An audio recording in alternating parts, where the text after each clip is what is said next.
Welcome to Australia Zoo. Today we'll introduce you to a variety of our wildlife ambassadors. From cheeky birds that steal your money and then return it, to crocodiles displaying their natural behaviours, jumping their entire body length out of the water. But we have one very special animal that should be joining us today, the only stork species to call Australia home. Doug, our Jabiru, will be flying into the crocodile from his home on the other side of the zoo. If you direct your eyes to just above the roof, Doug should be joining us soon. Looks like Doug needs a little bit more time today. Well, I've just been told that Doug has chosen to not join us today, but that's okay. Free flight does mean free choice. After monitoring Doug's situation and him not coming to the show for a couple of days in a row, we knew something was up with him, so we've had to investigate.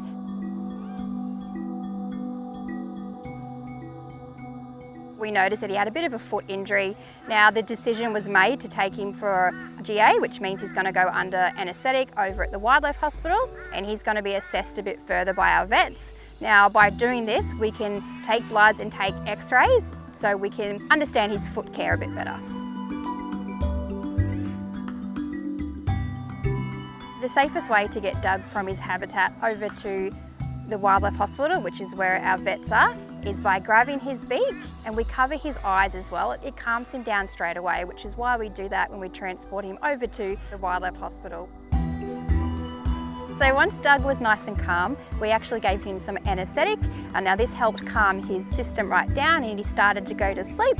So we then were able to put him into his transport vehicle. He was attached to machines and safely monitored for his journey across the zoo and across the car park to our Wildlife Hospital.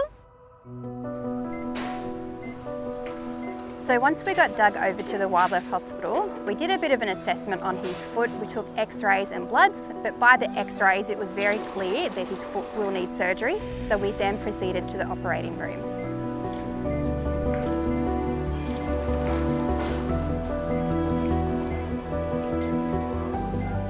We started to look at his foot a bit closer. The vets made a little incision to try and take out the infection that was in his foot.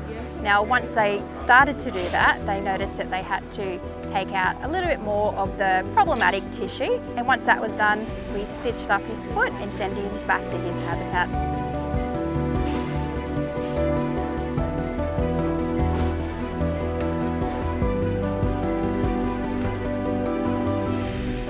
By the time Doug wakes up from his anaesthetic, he's going to be as good as new and well on his way to recovery.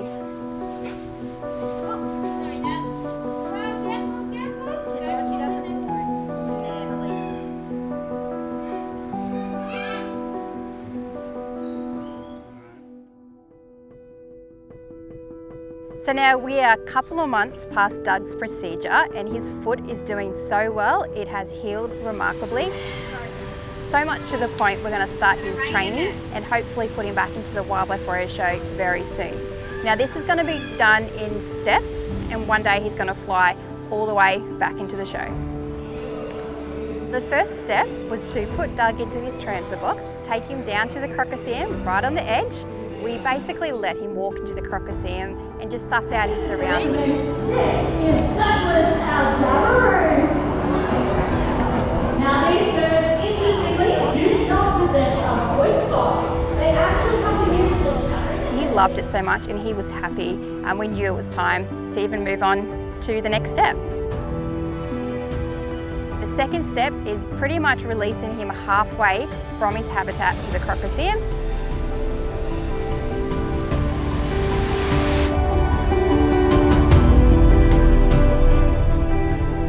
Now it's not long before we do the big flight from his habitat, which we're all very excited about. So after months of preparation and rehabilitation for Doug's foot, we've gone through all the training steps. We are now at the final step where we can release him from his habitat all the way into the crocodile. Now this is going to happen today and the whole bird crew are very nervous.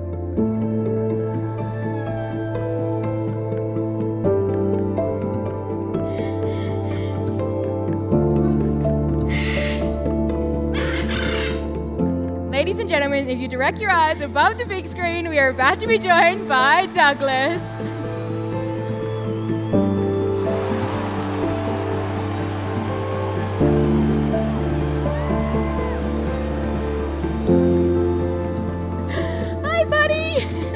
Good job, buddy.